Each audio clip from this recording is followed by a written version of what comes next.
Israel ने 2 महीने के भीतर हिजबुल्लाह की पूरी लीडरशिप को खत्म कर दिया है। नसरुल्लाह फैमिली को भी इजरायली सेना ने टारगेट किया है। 27 सितंबर को हिजबुल्लाह के हेडक्वार्टर पर 80 टन बम से हमला किया गया था। इसमें चीफ हसन नसरुल्लाह मारा गया था। इस हमले में हसन नसरुल्लाह की बेटी जैनब भी मारी गई थी।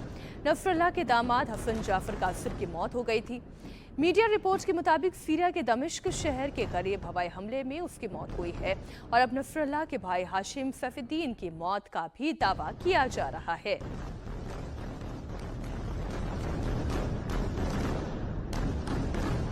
इजराइल सितंबर के आखिर से ही लेबनान में उन इलाकों को टारगेट कर रहा है जहां हिजबुल्लाह के कमांडर और मेंबर मौजूद हैं। साउथ लेबनान में फास्फोरस बम का इस्तेमाल करके विस्फोट किए जा रहे हैं। इजरायली हमलों से लेबनान में बीते 24 घंटे में 28 स्वास्थ्यकर्मी भी मारे गए हैं।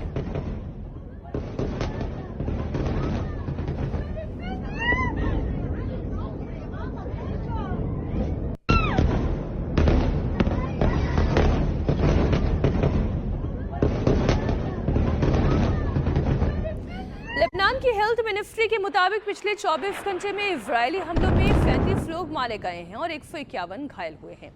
तस्वीरें देखकर और धमाकों की आवाज सुनकर ही आप ये अंदाजा लगा सकते हैं ये इजरायल के हवाई हमलों से किस कदर लेबनान में चारों तरफ दहशत दिखाई दे रही है। धमाकों की आवाज से पूरा बेरूत दहल उठा।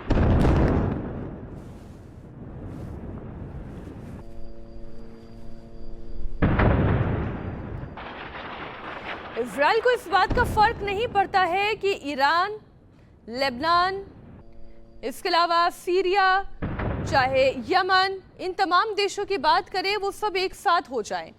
हर हाल में इजरायल अपने ऊपर हमला करने वालों से बदला जरूर लेता है और इसीलिए ये तस्वीरें आपके सामने आ रही है।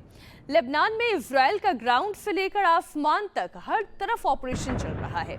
इजरायली सेना ने साउथ लेबनान में चल रहे ग्राउंड ऑपरेशन में हिजबुल्लाह के एक फील्ड कमांडर को मार गिराया।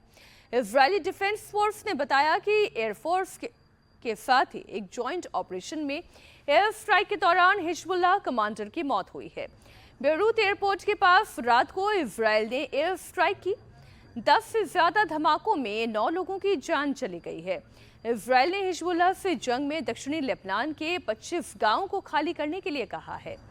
इजरायल ने लोगों से उत्तरी लेबनान की तरफ जाने के लिए कहा है। इस लिस्ट में नबातियह शहर भी शामिल है जो साउथ लेबनान का सबसे बड़ा शहर है। इजरायल लगातार हिजबुल्लाह के ठिकानों पर बम बरसा रहा है, एयर स्ट्राइक कर रहा है। लगातार हिजबुल्लाह के ठिकानों को निशाना बनाया जा रहा है। बेरूत की बात कर लें तो यहाँ एयरपोर्ट के पास भीषण विस्फोट हुआ जिसकी धमक सुनाई दी इन तस्वीरों में भी।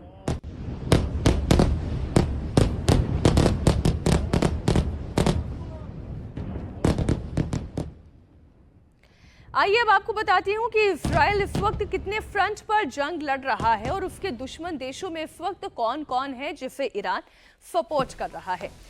सबसे पहली जंग इजराइल की गाजा से शुरू हुई, गाजा पट्टी पर जहां पर लगातार जंग जारी है और हमास के साथ इस जंग के साथ इसका आगाज हुआ और फिर ये जंग लेबनान की तरफ छिड़ गई। लेबनान से लगातार जब हमले होने लगे तो इजराइल ने अगला फ्रंट लेबनान की तरफ खोला।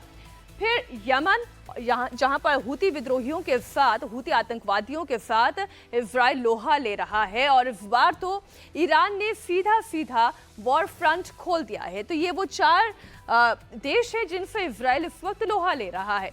ईरानी मिलिट्री ने एक वीडियो जारी किया है, उसमें ये दिखाया गया है कि कैसे ईरान ने इजराइल पर 180 बैलिस्टिक मिसाइल से हमला किया। ये वीडियो आप देखें। इस वीडियो की लोकेशन की हालांकि अभी तक जानकारी तो पुष्ट नहीं हुई है। ये वीडियो ईरानी मिलिट्री ने जारी किया है, दूसरी किसी जगह से इसकी पुष्टि नहीं हुई है। इस हमले के बाद से पूरे मिडिल ईस्ट में भीषण जंग की आशंका पैदा हो गई है। इजराइल पर हमला करने के बाद ईरानी सोशल मीडिया हैंडल के इस तरह के कई वीडियो जारी हुए हैं। इनमें यह दावा किया जा रहा है कि इस हमले में इजराइल को बहुत बड़ा नुकसान पहुंचा है।